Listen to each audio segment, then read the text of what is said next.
You are listening to Where is the Line? The stories you will hear will be depraved, disturbing, and true. If you are easily unsettled, you may find this program offensive. And if you are under the age of 18, fuck off.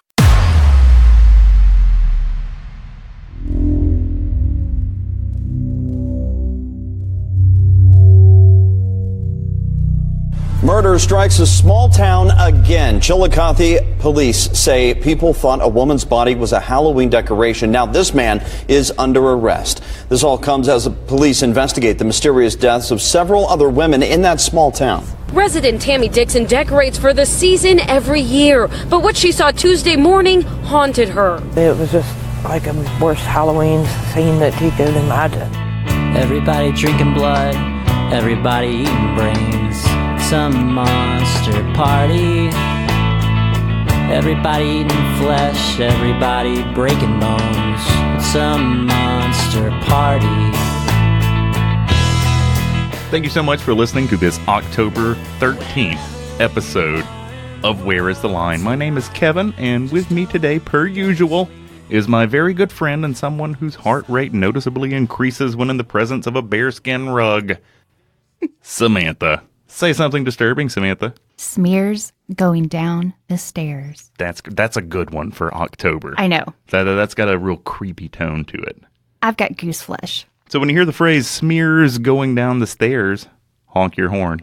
We have a Patreon page now. I can't believe it. And that's very exciting. I'm so excited. I know. And what's more exciting than the fact that we have a Patreon page is that we have 11 patrons.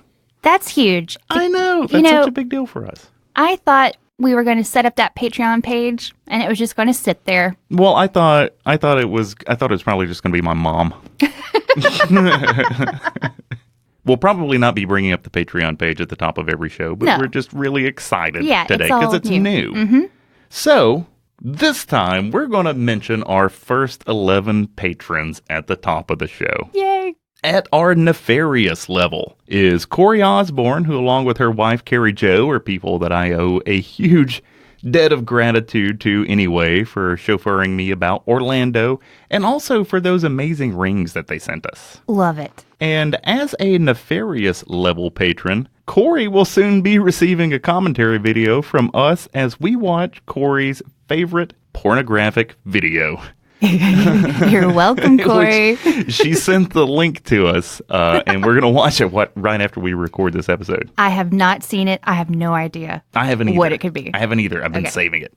Moving on to our depraved level patrons, we have Natasha Fitzackerley from the Land Down Under, who also bought some Where is the Line merchandise and looks fabulous in it. She looks stunning in it. And we also have, at the depraved level, Eileen Chobirko, who Samantha says looks pretty good in a bikini. Yes, I did. According to her Instagram. I stand by it. I was stalking her pictures. Yeah, well, I was too. Okay, you were sitting right next to me. I just didn't want to be the one that said it because it just seems like perverted if I say it.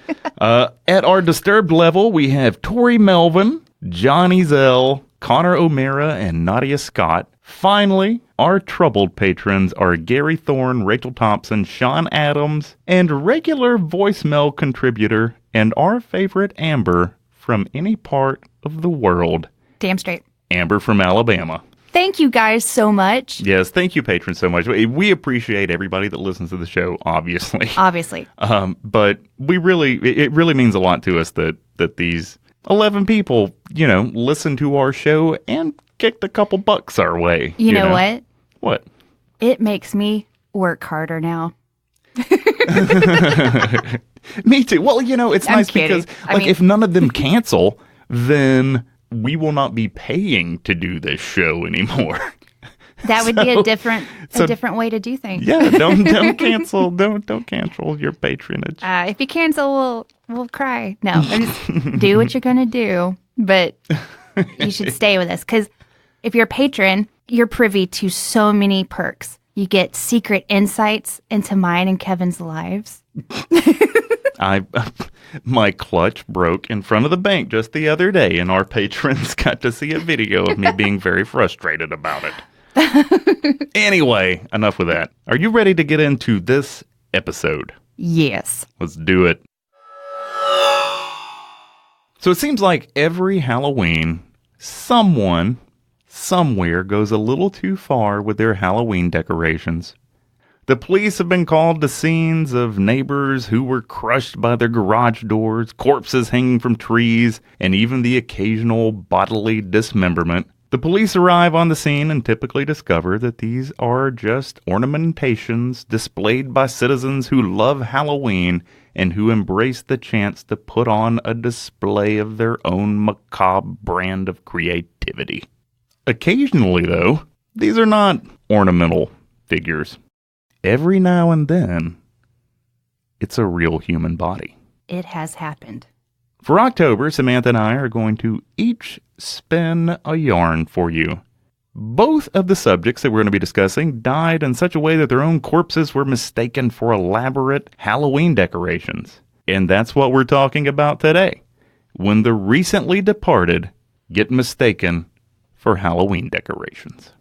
I'm going to go first. Okay. My story takes place in the town of Chillicothe, Ohio. The population of Chillicothe is around 20,000, so it's not exactly a metropolis. And I mention the size of this town because it's relevant to what started happening in May of 2014. Okay. On May 20th, 2014, a missing persons report gets filed for this young woman named Tamika Lynch. Several days after that, some kayakers come across her body in this creek called Paint Creek. And except for a pair of socks, Tamika Lynch was completely nude when she was found. So that's in May. By November, 2 other women were reported missing. Then, in December, a 20-year-old woman was found dead. And the cause of her death was determined to be drowning, and her death was ruled to be a suicide, but a lot of the people around Chillicothe were not satisfied with that explanation. So if you keep going, by the end of May 2015, just 1 year after this first person, Tamika Lynch, was reported missing, 2 more Chillicothe women would be found dead. One was found near a ravine, wrapped in a white cloth. I have an emergency. I found a woman's body in a creek. Where at? Wrapped up in a blanket. Down in like a culvert. Okay, you do know that it is a female body? Yeah, she's wrapped up in a blanket, and you can see her breast, her stomach, duct tape, a white blanket. Okay, ma'am. Well, I'm going to get an officer started out that way. If you'll just kind of hang loose there, and they should be there shortly, okay?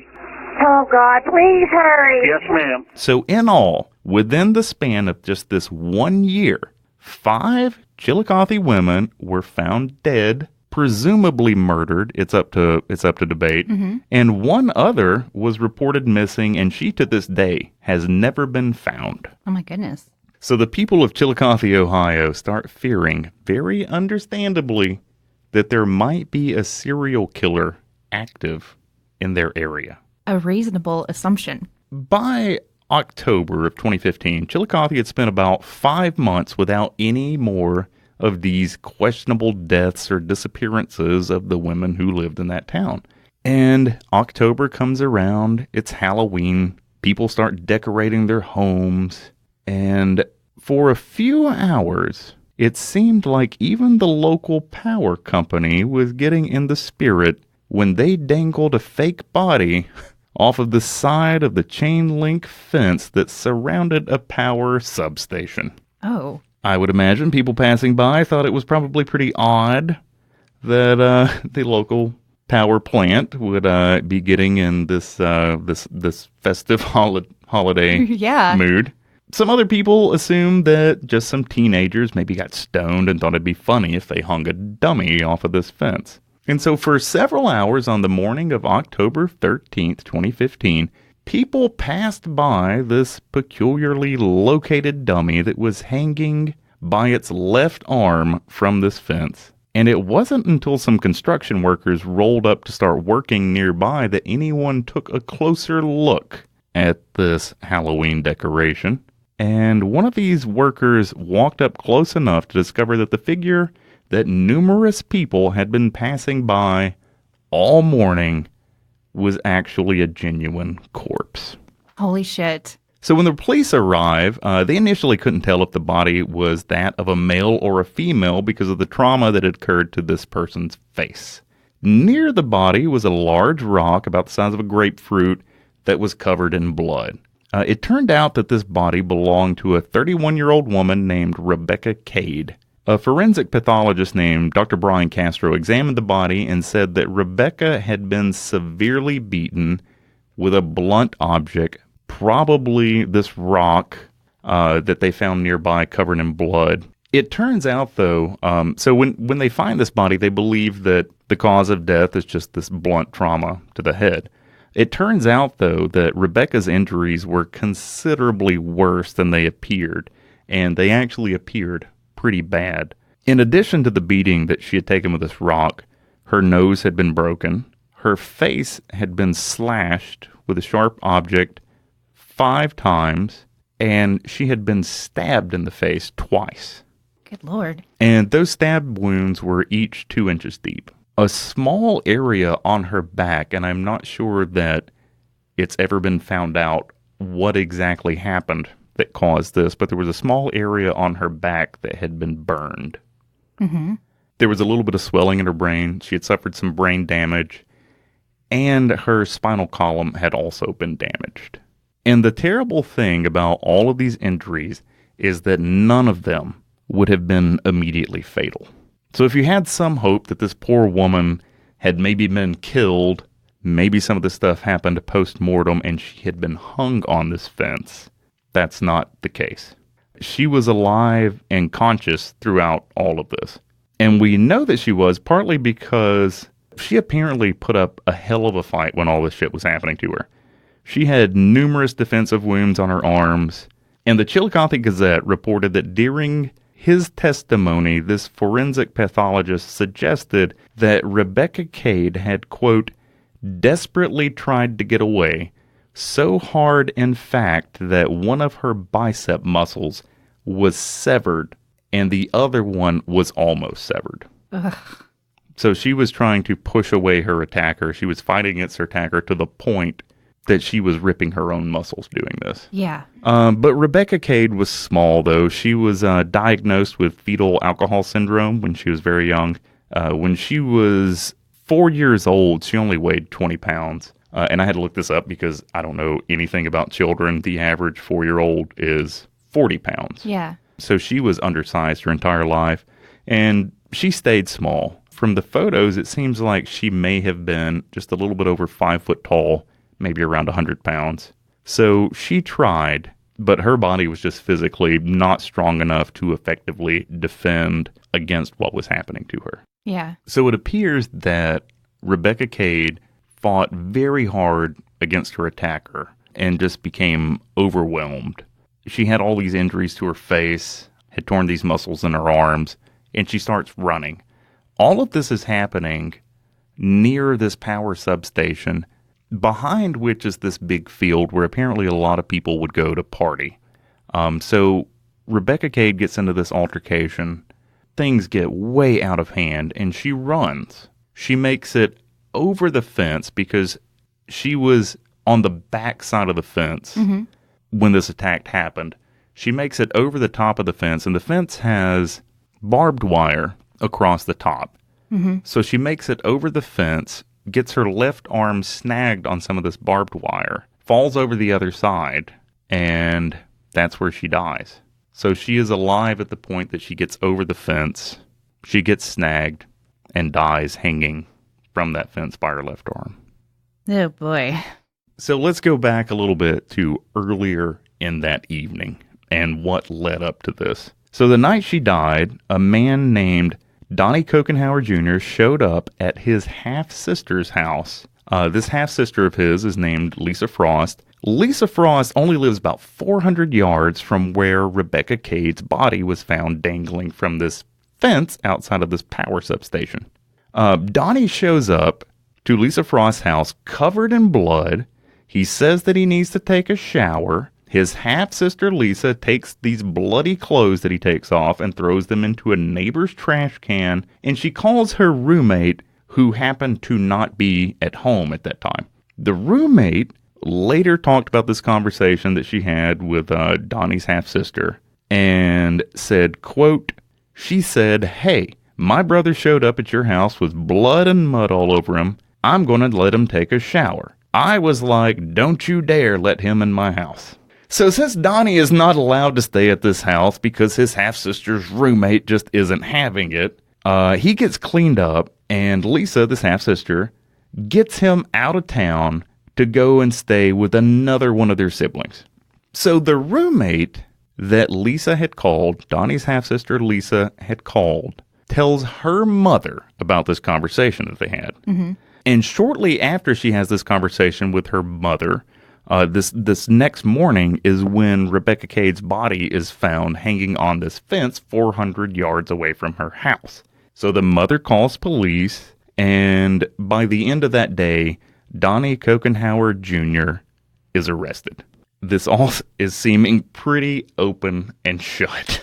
Yeah. This guy shows up with blood all over himself, and it gets better. Or worse. Okay. So the police interview Donnie's half-sister Lisa. She tells him that Donnie told her that he killed Rebecca Cade, and that's why he showed up at the house covered in blood. The police recover some of Donnie's clothes from that night, and they find Rebecca Cade's blood on the clothes. Okay. They did a vaginal swab of Rebecca Cade's corpse and found Donnie Kokenhauer Jr.'s DNA. Really? Okay. Even more open and shut. Yeah. Donnie Kokenhauer Jr. was found not guilty. What? So at his trial, his half-sister, Lisa Frost, said that she had lied about the statement that she made where she said that Donnie Kokenhauer Jr. admitted to killing Rebecca Cade. She said, quote, "I was addicted to drugs. I only wanted to go out and get my next high. I was tricking and doing whatever I could do to get my next high, and I would blame anybody. I was addicted to heroin and meth. Now I am sober, and I know what I know. He did not do this. He did not tell me he did this. He told me he was jumped."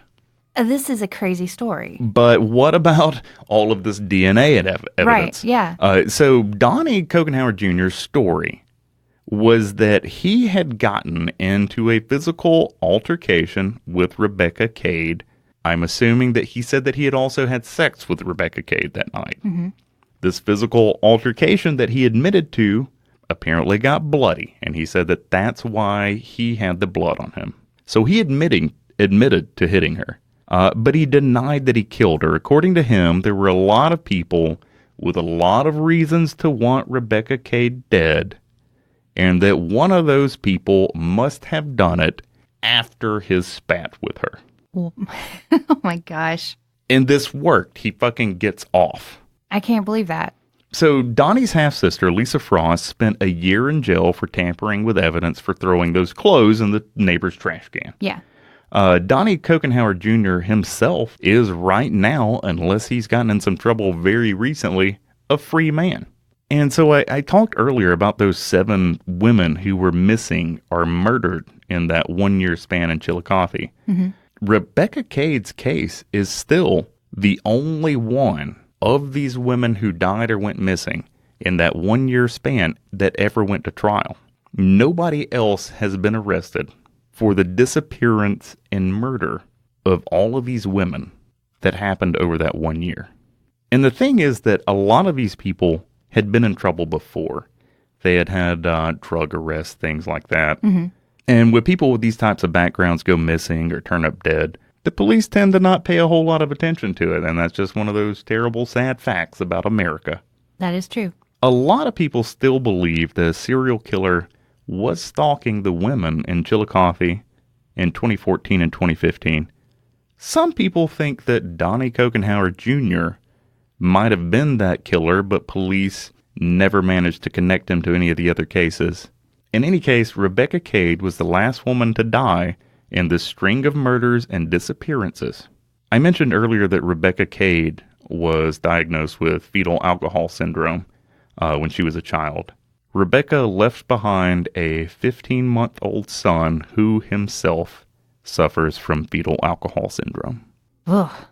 So if you're in the northern U.S., the Ohio area, the police are probably right. All of these missing women in the area were probably coincidental. There's probably not a serial killer in your area.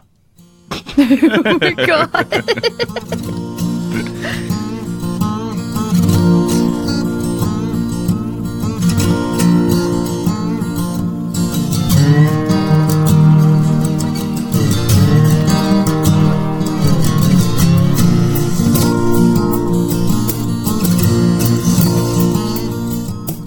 So far, this episode's been a little darker than usual. Not a lot of space for levity in that first story, so we're going to take a little break.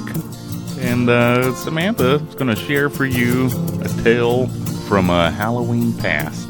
My story is set in the early 90s. I'm just coming off of my horrible time in 4th grade. This was the same year that I had the belly full of shit.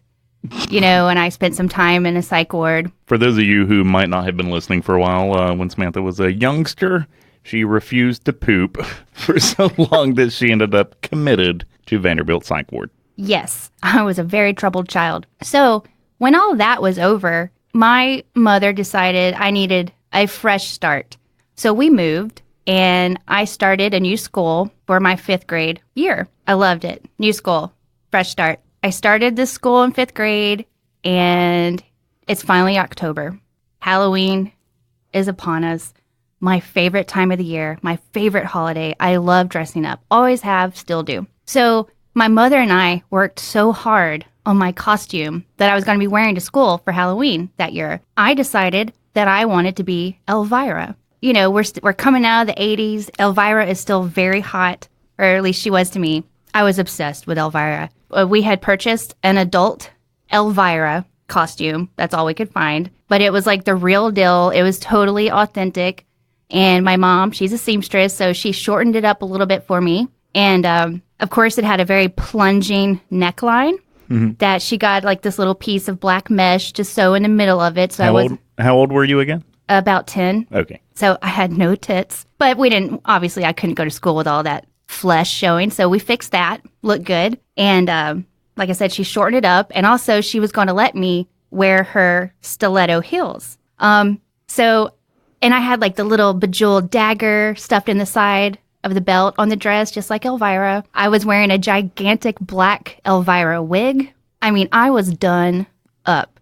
So I get to school that day, and I'm walking in, and I'm just noticing that a lot of the younger kids at that school, the elementary school I was going to, they were dressed up. But when I got to my 5th grade class that morning, none of my classmates were dressed up. Yeah. Why? I have no idea. It seemed like everyone was going to be dressing up. It never occurred to me that no one else in my class would be dressing up. So all the kids are laughing at me, snickering, because, I'm a ridiculous sight to them. I felt so awesome walking into school that day, and my self-esteem immediately plummeted, only to be made worse by the fact that my teacher, before lunch, she decided to have a costume contest in the class where I was the only one to come up there. But she wanted me to come up there and stand and have everyone clap for me. I cried. I tried to get the school to call my mom to bring me an extra set of clothes, but they never could reach her. So I had to continue the rest of the school day in my Elvira costume. And I was just mortified. And I hated everyone. And then I didn't want to go out trick-or-treating that night. Did you go out anyway? No. Oh. I know. No, you let that ruin your whole Halloween. Yeah. I stayed in and watched horror movies, and my mom bought me some bags of candy. When I was a little kid, I guess the 80s, mid-80s maybe, that was the time that those plastic costumes were really popular. It was just like a one-piece plastic thing. Oh, yeah. And you had this generic plastic mask that was strung around your head with that little piece of elastic. I had a cousin who lived nearby, John. And I was Darth Vader, of course. Of course. John was Spider-Man. And we both had on these little cheap plastic costumes that you get from like the drugstores and things. John apparently had put his costume on himself, which I'm sure that I did too, but it did not occur to John that he should wear clothes underneath his costume. So he just had on his whitey tighties under it. And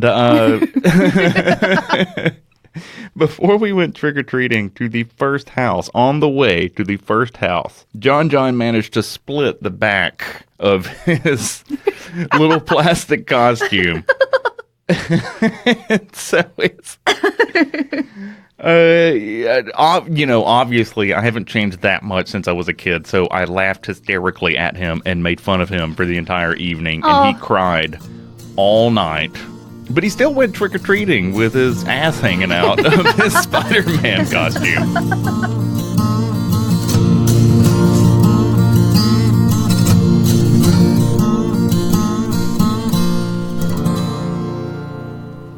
So our interlude is over. It's time to get back to tales of bodies mistaken for Halloween decorations. And now it's time for Samantha's story. So my story takes place in a small incorporated village on Long Island, Farmingdale, New York. October 28th, 2014 is when this incident occurred. Patricia Ward was 66. She lived with her son, Derek Ward, who was 35. She had been divorced from his father, John, for many years, and she had also had another son named Robert, who had died in 1997 from a heroin overdose. So this family has had some tragedy, and at this point, Derek and Patricia, they had decided to share an apartment together. They had recently moved into 130 Secatog Avenue, and, were just trying to live their life. Like I said, Derek was 35, and he was living with Patricia, who happened to be, for almost 30 years, she was a professor of the language arts at Farmingdale State College, beloved by all of her colleagues and students. She was one of the most helpful staff, people say, at this college, and everyone really loved her. Why was Derek living with her? Was there something wrong with Derek? Yeah, actually, Derek, prior to 2014, when this incident occurred, he had been struggling with mental health issues.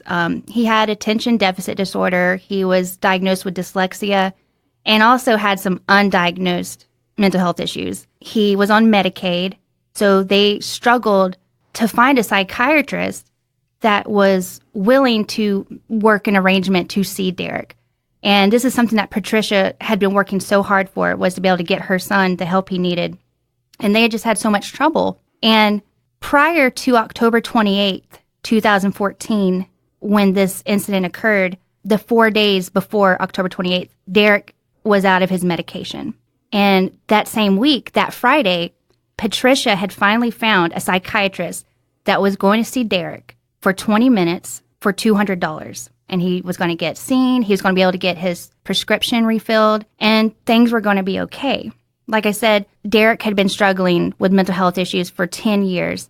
And things became exacerbated that year when he lost his paternal grandfather. He was very close with his grandfather, and this just wrecked Derek. And things just started to go rapidly downhill for him. Patricia was doing everything she could to keep Derek afloat in life and just get him the help he needed. No domestic issues had ever been reported between Patricia and Derek, and he had really never shown any violent tendencies. He had only had 2 prior arrests. One in 2003, he was arrested for criminal mischief.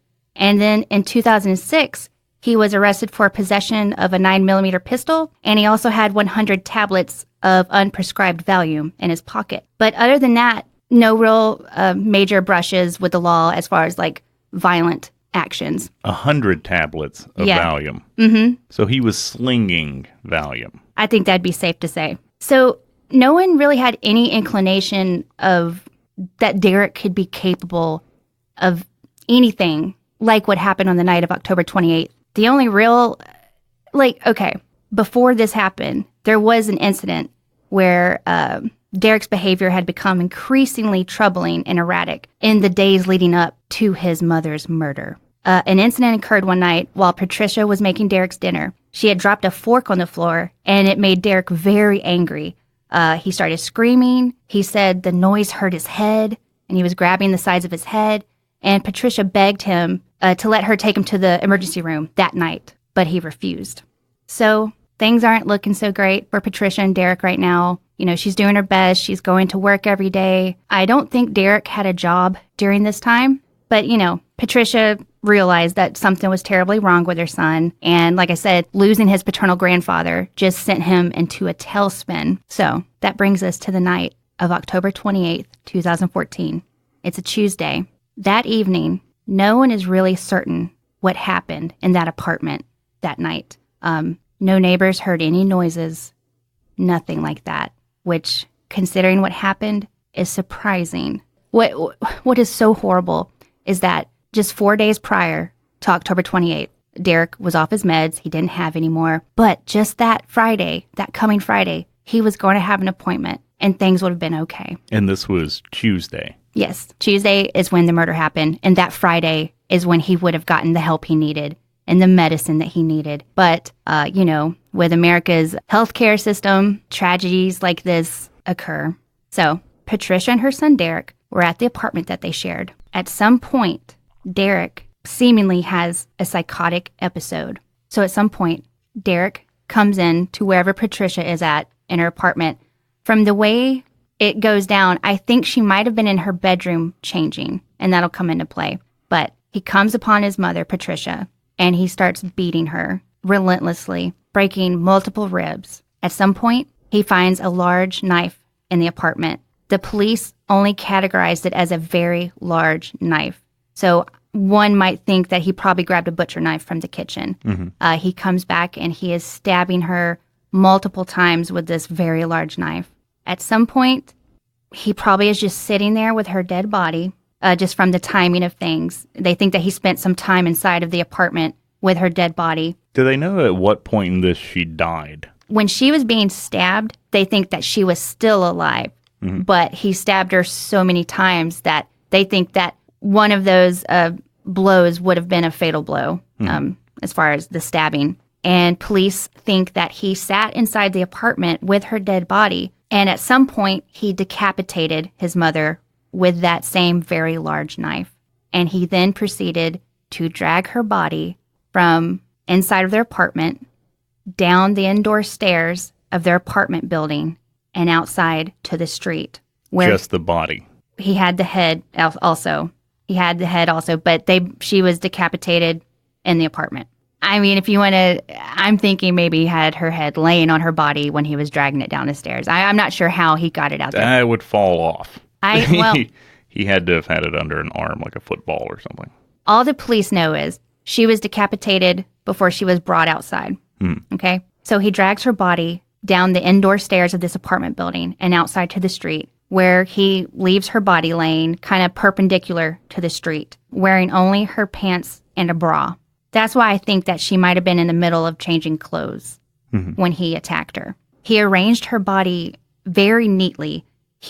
Like I said, he laid it perpendicular to the curb with her legs closed tightly and her arms were resting straight down at her sides. And witnesses were seeing him bring her body outside, the whole time thinking this was a Halloween hoax of some sort.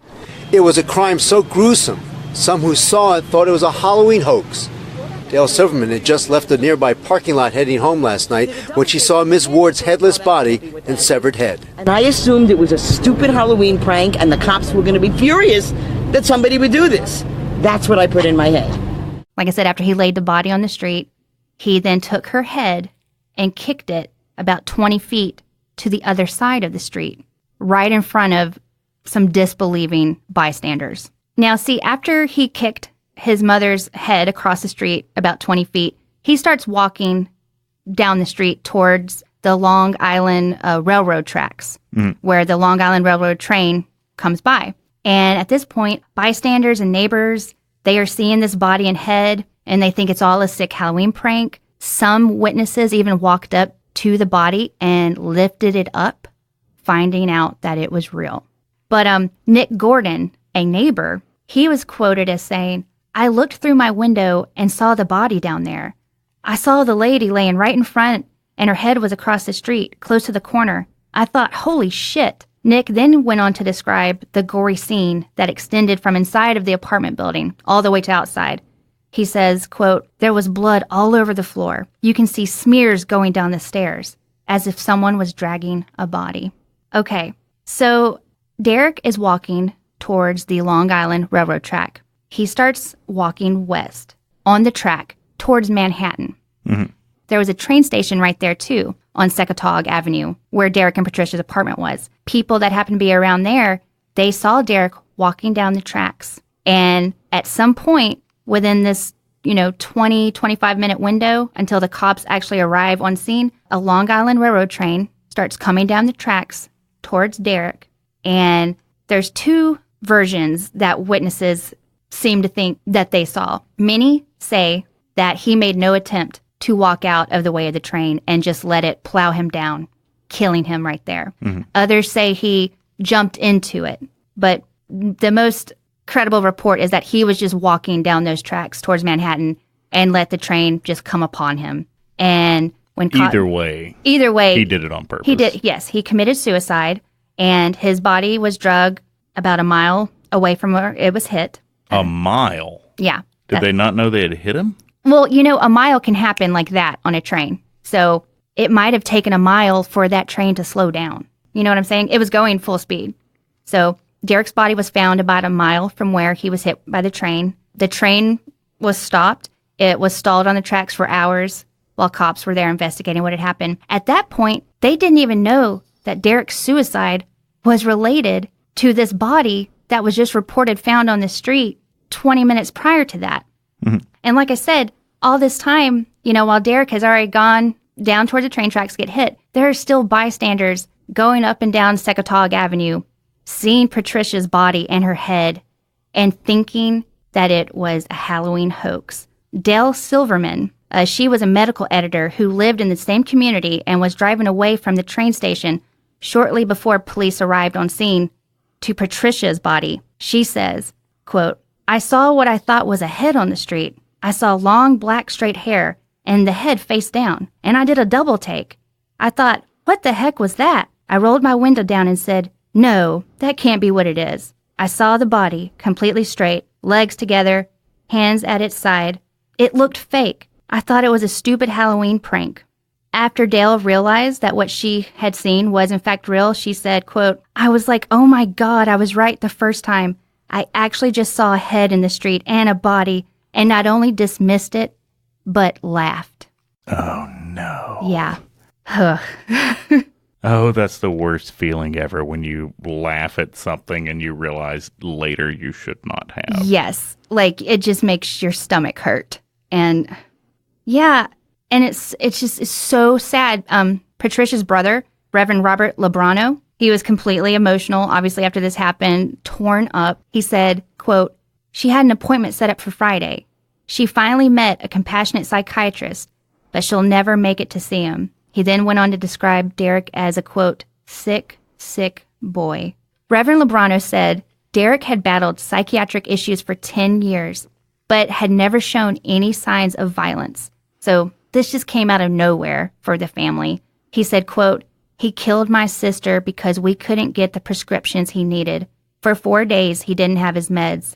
She's dead because he had a mental illness, and we didn't know how serious it was. We're in terrible shock. She was a wonderful person. She did everything to keep him alive. He was just a sick, sick kid.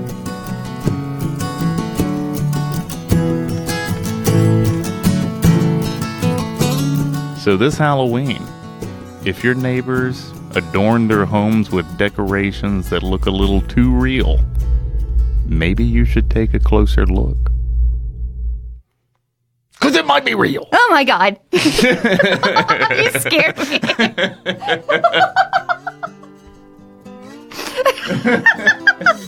It's Halloween, you're supposed to get scared. Oh my God.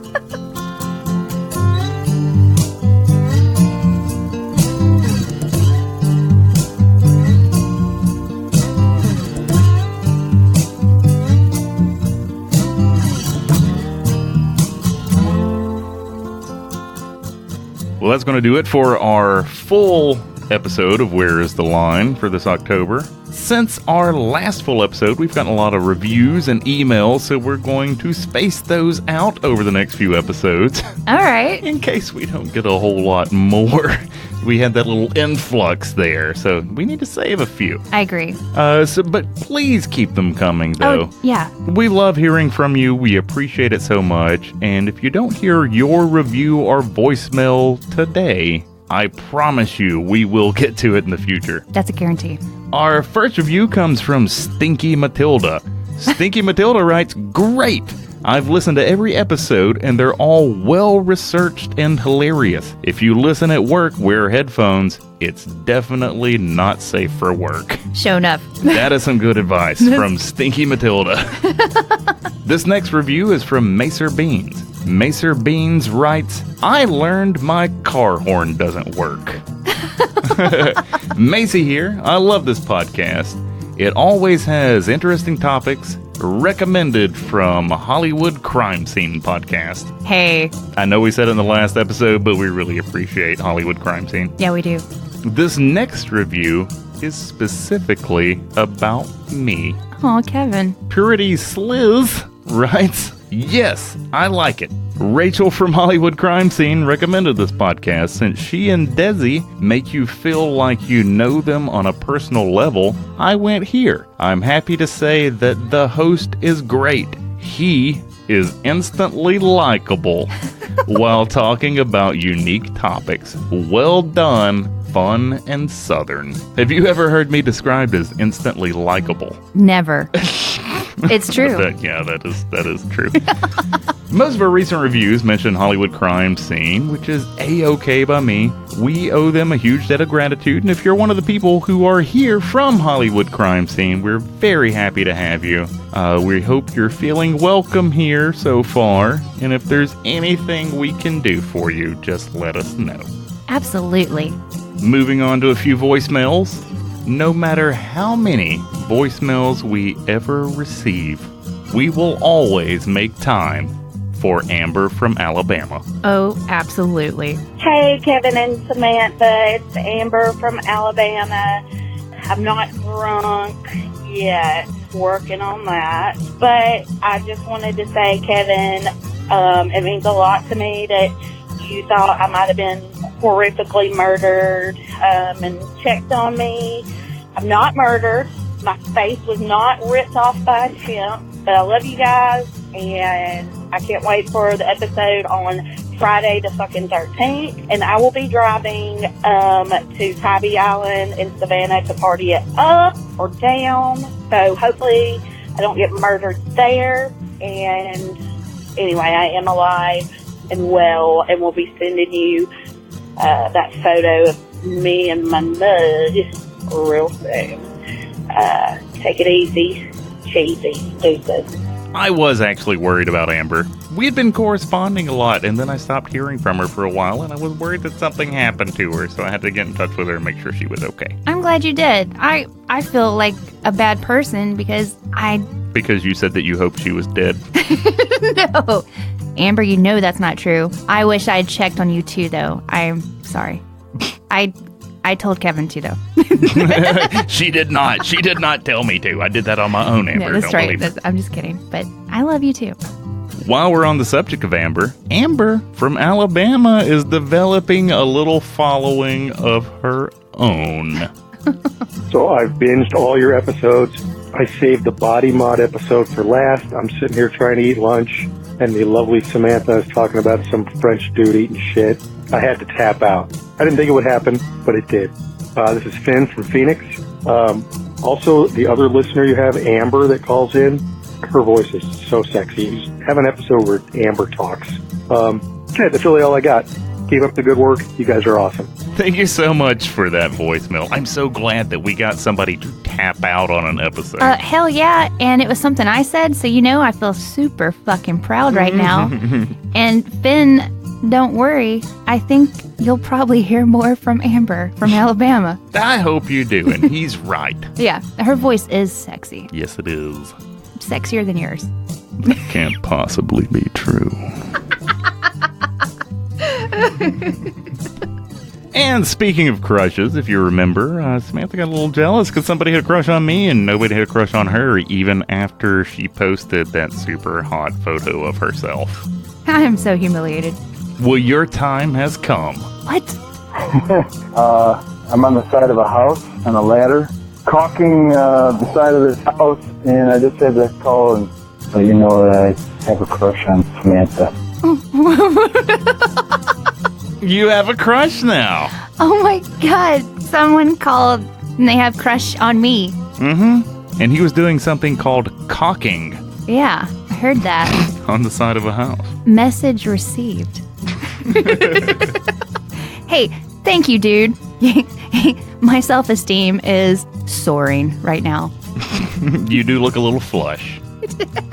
If you'd like to leave us a voicemail of your own, you can do so by calling 386-227-7848. What does that spell on a phone's keypad? Dumb ass tit. If you enjoyed the show, check us out on Instagram and on Facebook, or maybe even on our new Patreon page that we talked about at the top of the episode that we're probably not going to do again because it's probably really annoying. Oh yeah, we don't want to be like that. No, but if you become a patron, you can get stickers, join me and Samantha for a horror movie nights, get personalized video greetings from us, and for those with a couple extra bucks, we'll even narrate and critique your favorite adult video. Yeah, you're going to want to get in on this, people. Even if it's your own video. We have no qualms about narrating your personal porno. We just don't. No, we don't. Send us videos of you jacking off or whatever. We'll watch it and talk about it. We would love to. Yeah, we've got no morals or dignity. No, so hit us up.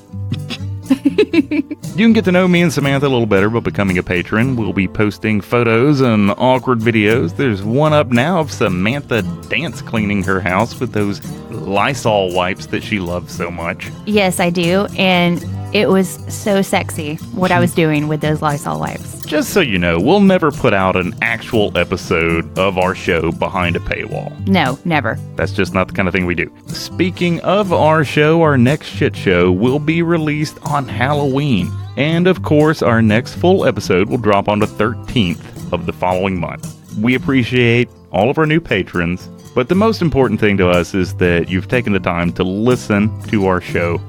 And we thank you all so much for doing so, and we'll see you again soon. Goodbye. Kids, when you go to bed, stay away from your closets and don't look under